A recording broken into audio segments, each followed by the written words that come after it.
Hello, I am Rosalind Brown of Your Wealth Guidance, where we help Black women create their financial independence map and identify the tools for success so you can live life on your own terms. Today, we have Jouanna Crossland-Wells. She has been married for 25 years, and her husband created this challenge because of a desire to see relationships reach their highest level of joy. Over the course of the years, they've seen a number of couples break up and wanted to develop material to support relationships in hopes of salvaging the relationships that could be salvaged. They are not delusional to believe that a simple 30-day challenge could work miracles, but know it is a tool that can be supportive of relationships. So I want to turn it over to you, Jouanna, just to tell us a little bit about the motivation, how you got started, and really how people can use it to their best advantage. Well, thank you. I appreciate you having me on. Um, just the beginning of how we started with this joy journal.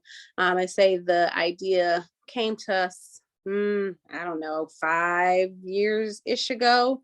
Right around the time where I started grad school was when I was playing around with the idea of creating the journal, and grad school kind of took over, and it's been a 5-year project. And so finally was able to put it into print finally.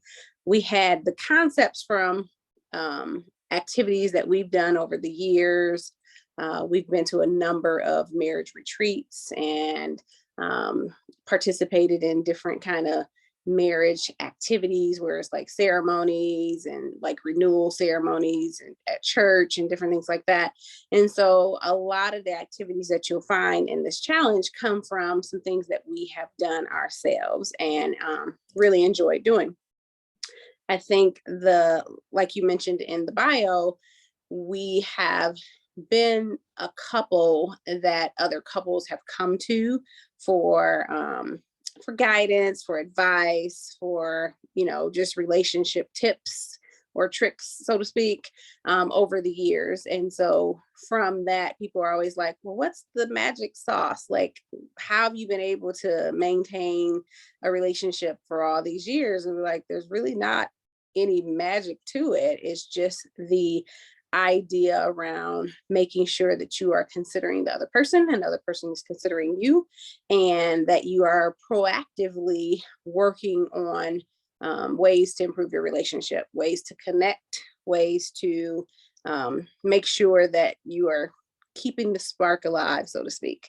So that's kind of like it in a nutshell, the beginning concept, and through the years, how we have created kind of the through line for the book.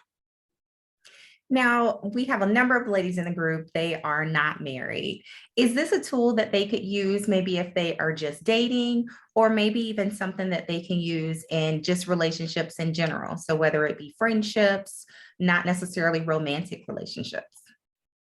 I think that it has some components that are helpful for any type of relationship. Yes, the concepts, most of the things are connected to you and a partner in a, intimate kind of relationship. But I think concepts that are grounded in philosophy, grounded in a way of thinking about how you engage with another person can be utilized in any space. So for example, we talk about in the journal, the love languages.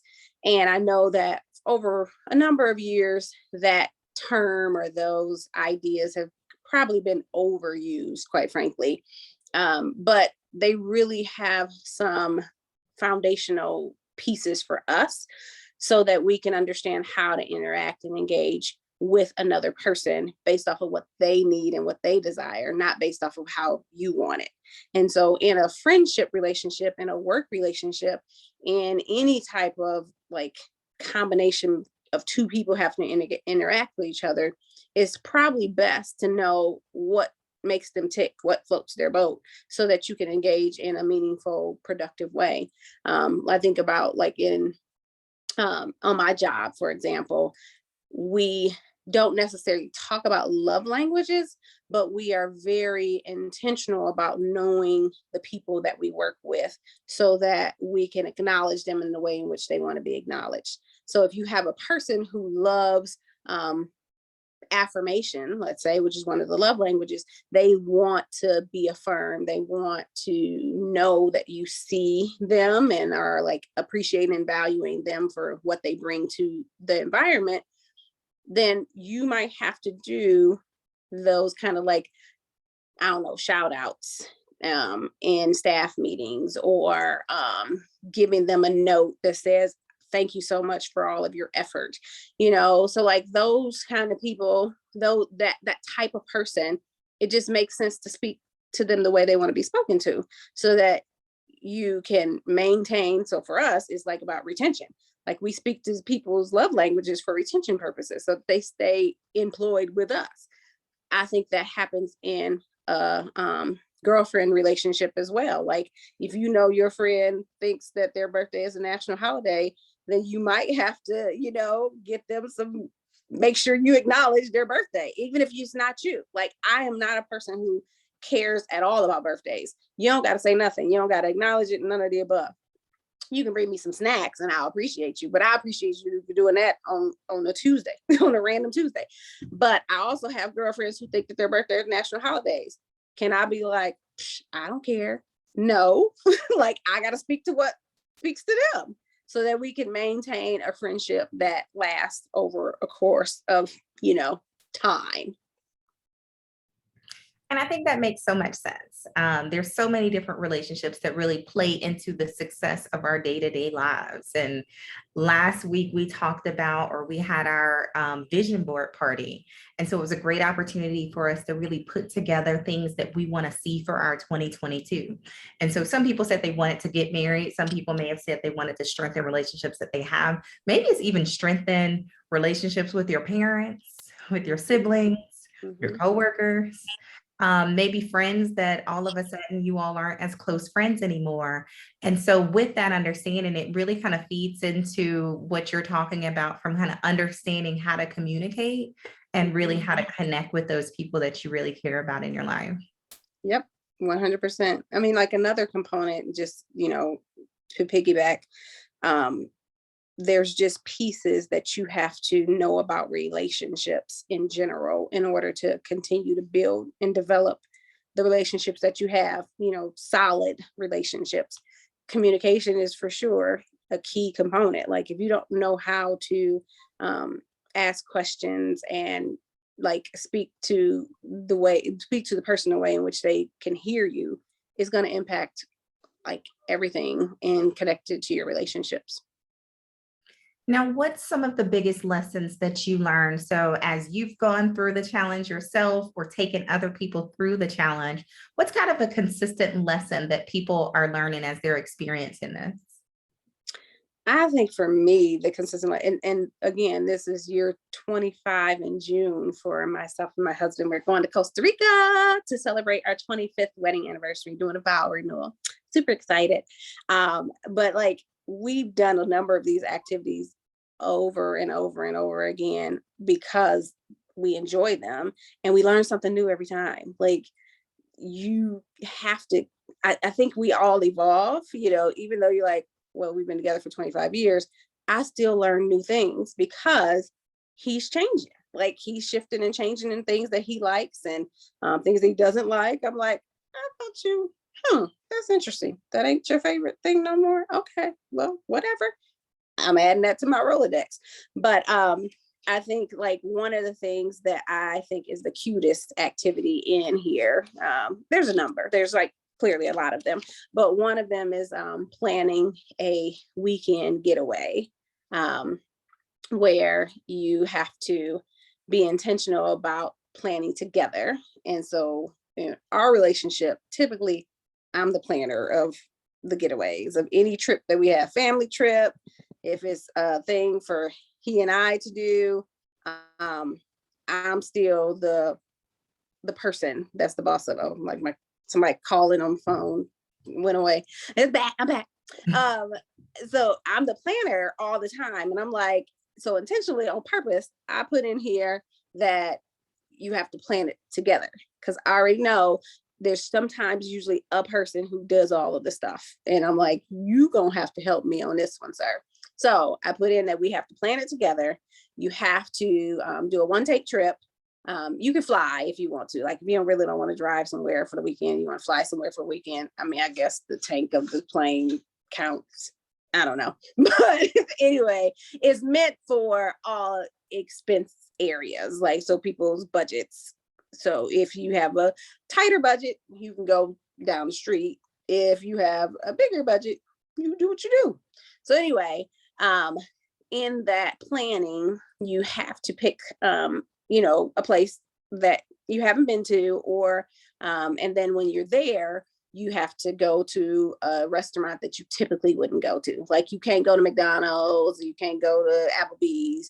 Like you got to pick one of the local kind of places, and you got to try something that you wouldn't necessarily try. If you always getting spaghetti and meatballs, you can't order spaghetti and meatballs that day, so like be adventurous. And that's just like, I think a conversation piece. It's something for you to talk about, that you're trying something different.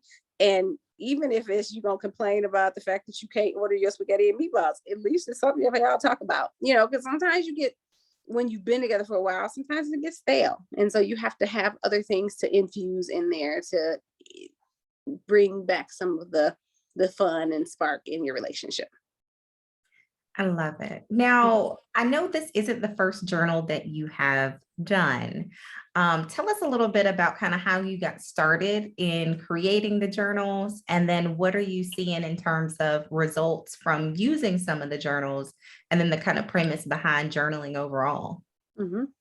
I guess I'll start with the last part. Like the premise of the journals for us overall was to engage in a reflective mindset.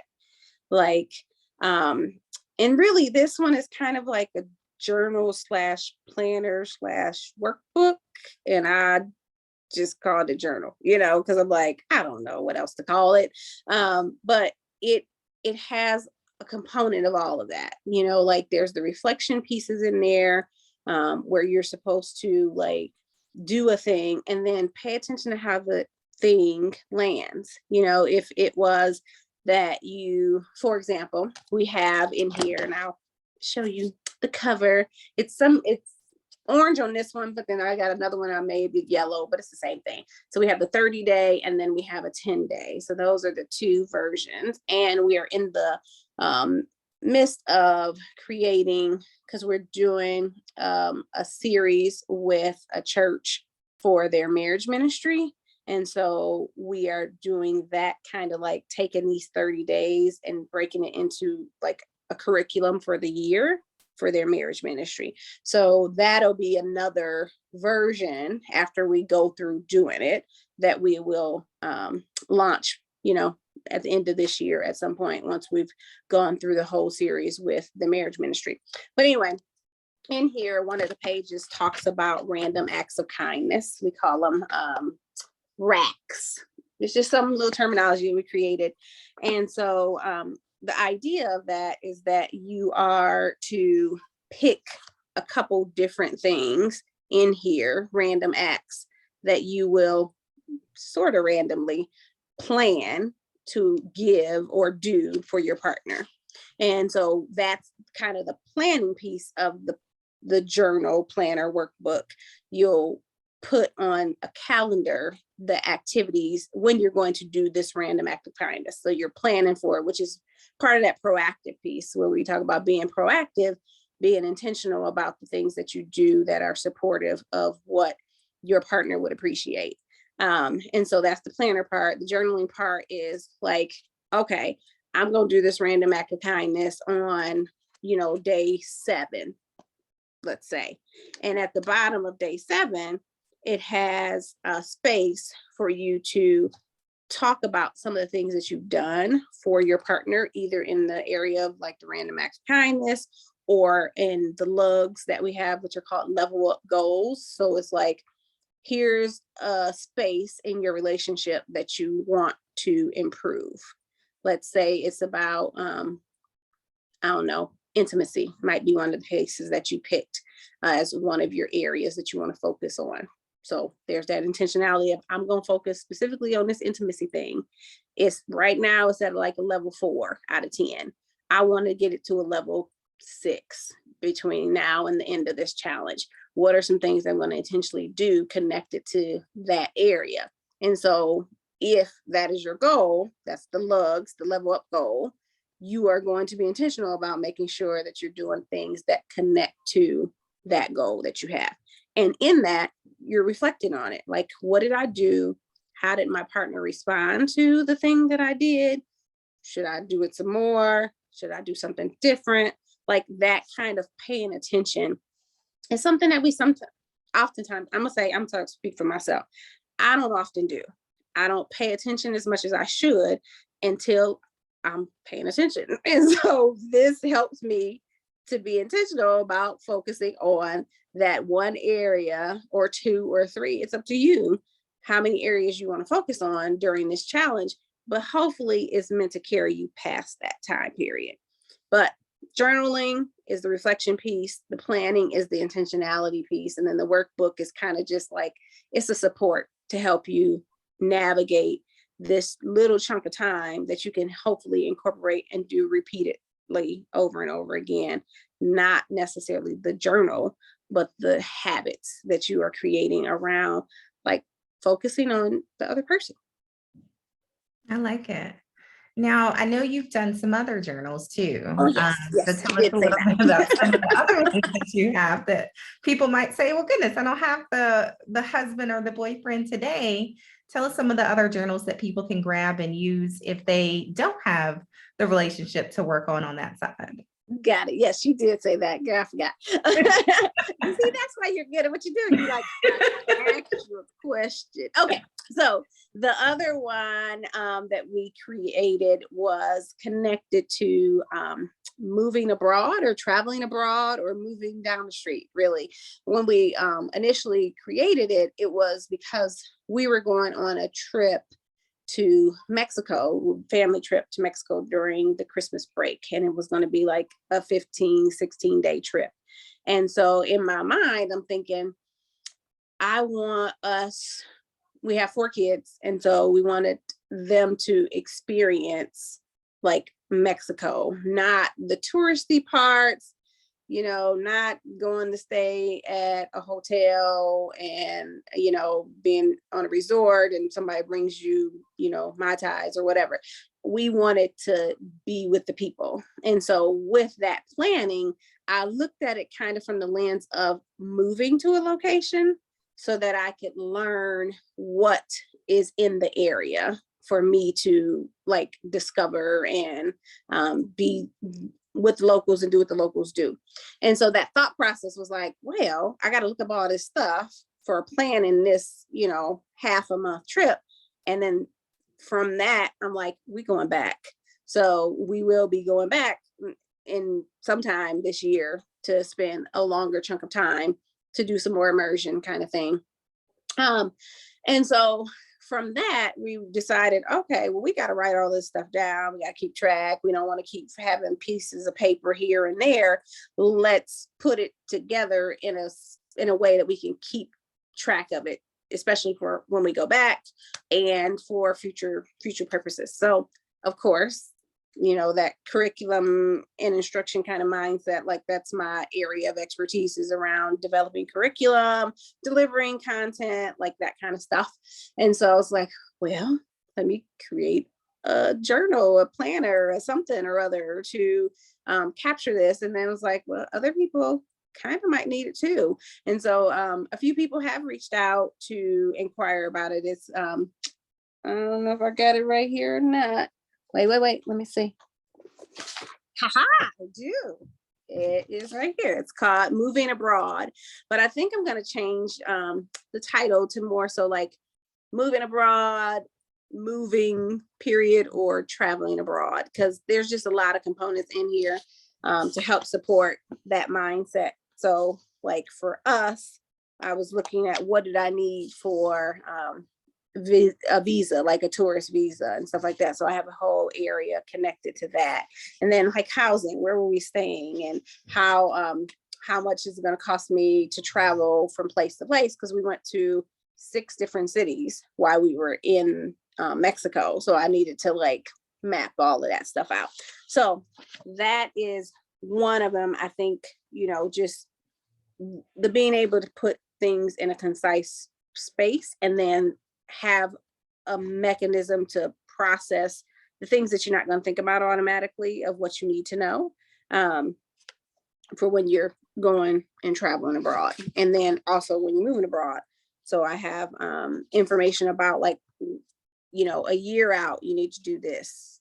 6 months out, you need to do this. And then there's an actual like planner component in the back for you to actually plan out what that looks like when you actually do move. So that was where that one came from. And then, I don't know why I'm doing so doggone much, but my area of focus at my job is also connected to diversity, equity, and inclusion work. And so myself and a colleague over the course of the last couple of years, we've developed curriculum for our staff, and we have like a framework that we have developed that we coined, the terminology that we have created in order to help support people in corporate America, in school settings, to think about how you increase your own like equity lens and equity mindset. Like, what are some of the things that you need to be intentional about doing? So with that, we are creating a workbook connected to diversity, equity, and inclusion, and having a lens for incorporating ways to increase your equity, like understanding, if that makes sense. And that's for pretty much anybody, any work area. So ideally, we would be able to get on the circuit at some point of going and doing training around DEI work. And that's a big one because, of course, in our world, we're talking to the ladies about financial independence. And sometimes the need or desire from financial independence comes from the lack of diversity in our workforce or the lack of acceptance of where we are and the contribution that we bring. Yeah. So as Black women, what are some things that we can do when we're in that situation? So almost the, train the trainer type thing, or kind of, what do they say, coaching up, that kind of thing. How do you coach around you to tell people to quit being horrible individuals, or to be more understanding, or just to not think through this small lens of everyone is just like them, and understand that there's value in the diversity that these Black women are bringing to the workforce? Yeah, I am so fortunate to work in a space that is like part of who we are. Like the fact that we have intentional sessions connected to doing the work. And then we also have affinity groups in that work. So there is a track for our building where we have people of color in a session get to be in session and communicating, have conversation amongst themselves. And then we have our white identifying staff members who have their own sessions as well. And then we also have sessions where we work together. But I think, like, to answer your question around like how do we navigate that space, hopefully you're in an environment that is intentionally working to navigate that with you. So the labor isn't on you. You know what I mean? Like, so many times the labor is on the people of color to try and help, other people, or, even any marginalized group. It's like the labor is on the LGBTQ community. Make sure you understand some of the things that's connected to that. So we want to make sure, I would encourage one to try and find workspaces that do that for you, so you don't have, like, that's just a lot of like trauma to endure every day, to have to go into spaces like that. But sometimes you don't have any options. So I don't know if it's a matter of having conversations with your HR department around what are the diversity and equity inclusion like policies that they have in place, and encouraging them to invest in those kinds of trainings. Like, they can call me, I can come and talk to you guys. Like, I mean, like, it's all kinds of things that I think that we sometimes just have to make people aware of, that these are even things. And then when you are interviewing in spaces, I think that you get to ask questions, you get to interview the people as well, to find out what kind of environment you're going into. Like, you should not, unless they gonna pay you well, you can then afford to go to the therapy after that. I mean, you don't need to endure. Like, don't go into those spaces where that they have no plan of focusing on DEI at all. Like, those are harsh spaces, and I would try to avoid them with at all costs, if that makes sense. Now, one thing, and you may or may not be able to answer this, because I definitely have been in situations where it's, the interview, they're like, oh no, we love and we have and we appreciate and we have all this. And then you start and you're like, wait a minute. These are not as they were described. How do you maneuver in that type of situation? You can't quit on day one or day two. But how do you, is it introducing them to, this is what other companies are doing, or, saying, I want to start this? So what are some of those things that people can do?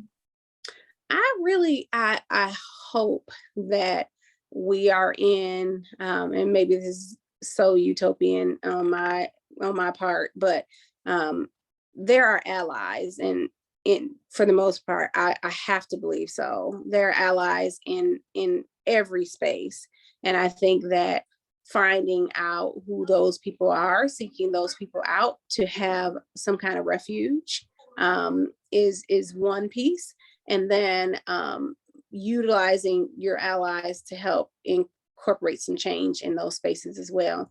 And you get to say too, you get to speak up and say, hey, when we had our conversations around X, Y, and Z, when we were interviewing, you mentioned these things.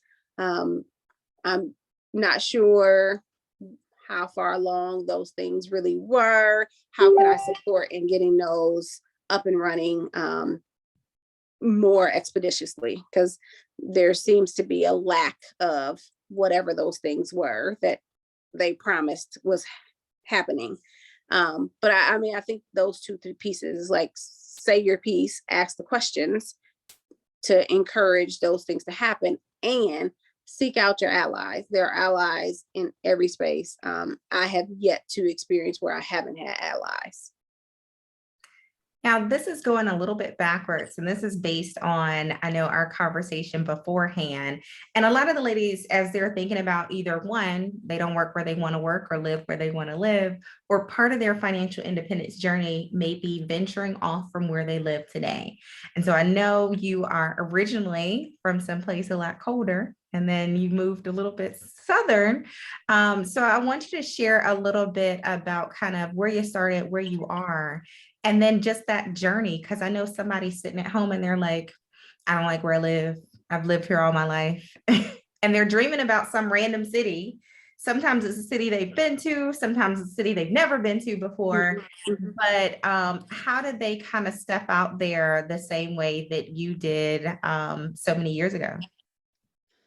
I am probably like less restricted in those spaces. I will try something and be okay with it. And I think that a person has to get to that mindset of, I can go back if I need to, like, go ahead, step out on faith, do your due diligence, do your research, find you a good job, but pick a location and go. Like, I don't know. I think the fear of the unknown keeps us like boxed in, and then we won't go nowhere.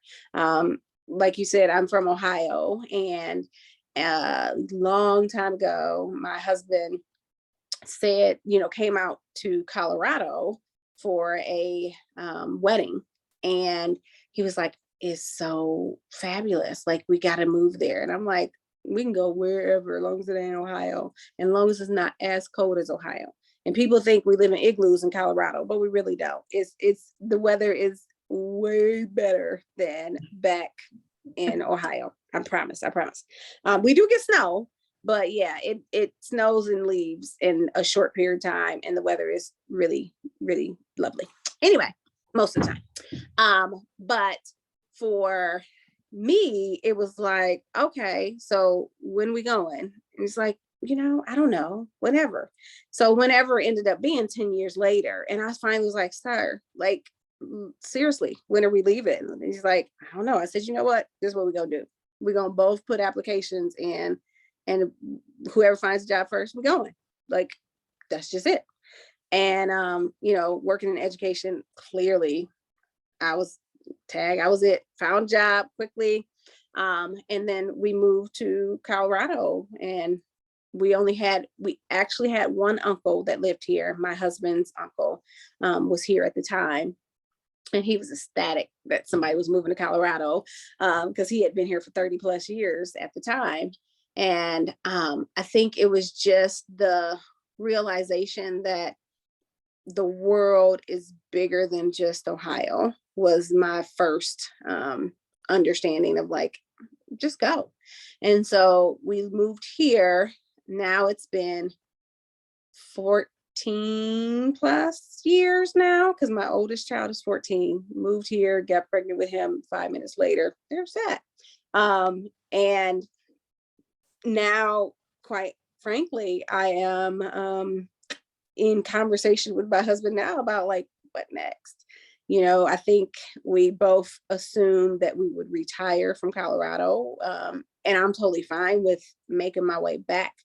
But I believe that there is something more for me to explore. I want my kids to experience something other than the United States. If I can be like super transparent, like to me, so many things that happen in the United States in connection to race relations and all of those things are just weighing heavy on me to want to expose my Black men in my household. I have 2 Black boys, and then my husband's a big Black man.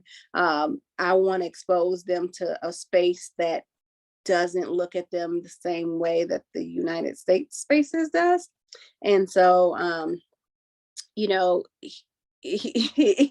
pack up and go with me wherever I go, which is amen. I'm glad. And so I'm like, hey, babe, let's explore living abroad for a little while. And so we really honestly are really considering it. We have not figured it out. We haven't made any plans 100%, but we are researching the different spaces that we could go to, how long we would stay, how we would school our children. Like I want them to learn another language. So yeah, we're gonna see. We haven't had conversations with family about it yet because we ain't decided yet, so I don't want to prematurely get into those conversations when I haven't 100% decided what's going to happen, and he hasn't 100% decided what's going to happen. So yeah, when they watch this video, thanks, appreciate you. But like, I just like, it's no point in not, being transparent about thought processes. It's like the United States is a wonderful space for what it is, but it inflicts a number of a little bit of harm in a number of ways. And so I am so intrigued by this concept of living in a space that does not see me as a Black woman and see me as a threat. And when I was in Mexico for that short period of time, it really was freeing. And it was interesting to walk into space and not feel like they were looking at me because I'm Black. I mean, like they were looking at me like, do you speak Spanish? Are you one of us? Or are you Americano? Americana? And I'm like, yes, I don't know the language yet, but I'm working on it. like hablo muy poquito español. So, like it was just different. And I think my husband felt like that little bit of like weight off to just be able to be free to walk down the street and not have to worry about policia, and policia, that's how they say it. None of that. Like we didn't have that issue. And like here we do, and it's just so, yeah, it is uh, abusive. I can't think of any other doggone words, but it is traumatizing. And I'm like, I want my Black boys to experience something different for 5 minutes. So we'll see. I love it. I think that so much when we talk about financial independence within the group, and as we're talking to the ladies, it's about dreaming bigger than what you initially thought. So when you all were in Ohio, you were like, oh, Denver is big.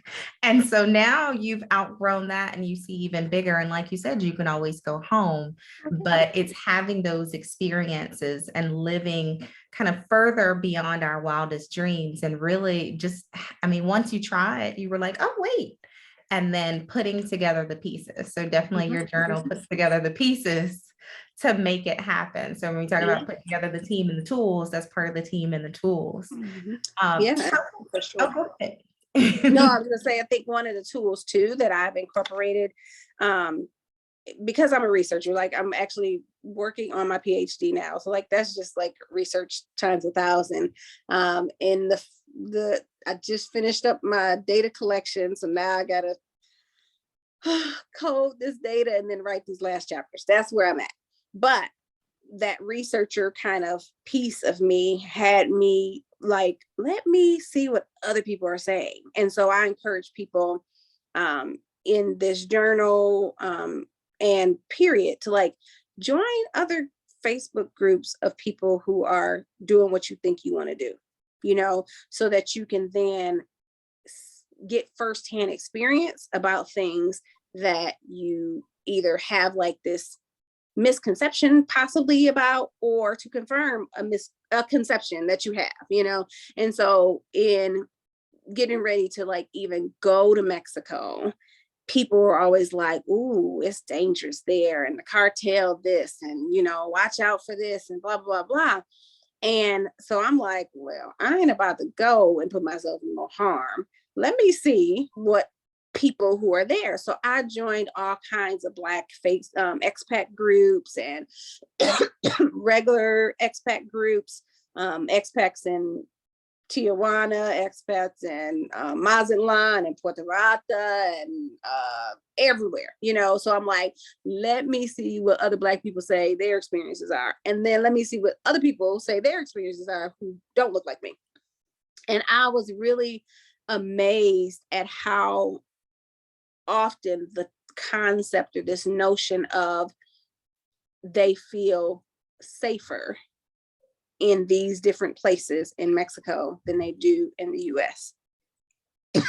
Sorry, hands down. That was said, I don't know how many times in these groups. Sorry. I feel like I need some water.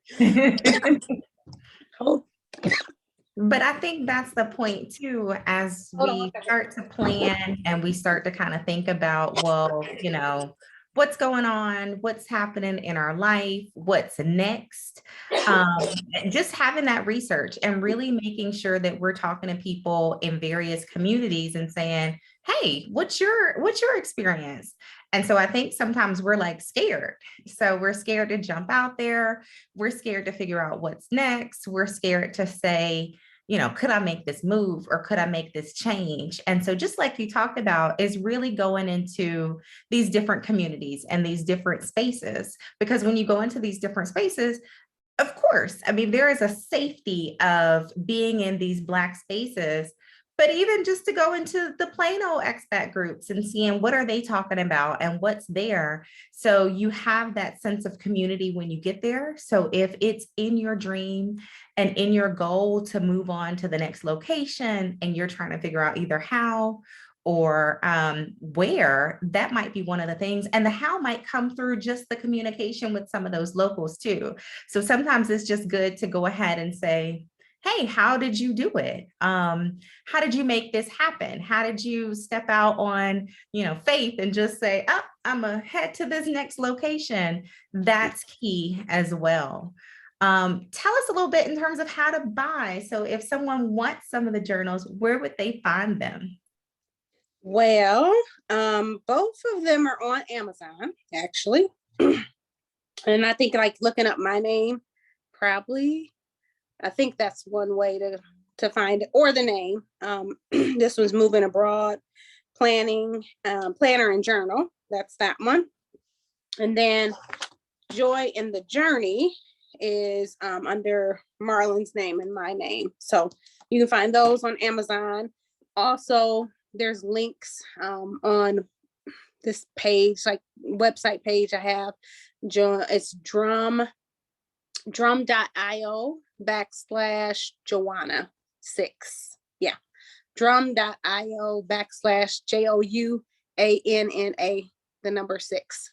And the links are there. We'll be adding the other ones to it. Like I said, creating a curriculum for groups for marriage ministries, or just marriage groups in general. Like if there's a Black Lives Club of some sort, maybe like that could be a challenge that they take on for the 10 days or the 30 days. You get to make it and shift it how you need it to be. And then I think, the diversity, equity, inclusion workbook will probably be coming out in probably I say 2 to 3 months. And so that would be something great to, introduce to maybe your HR department. Maybe you're the HR department. And so something that you can work through in a way that increases people's, equity lens, like causes them to think about some of the things that they do in their regular lives as well as in their work lives. And so there'll be different, just different things to consider to support an inclusive environment would be the focus of that time period. So that is pretty much the best way. Email is also another option to reach out. We do couples coaching. We are not therapists, so we don't do couples therapy, but we have made sure that we are educated in different ways. And so I've been a instructional coach for a number of years in my regular life, in my work life. And then I also took training to be a life coach, and incorporating the focus for myself around relationships, because that is the area that I'd say, read a lot about.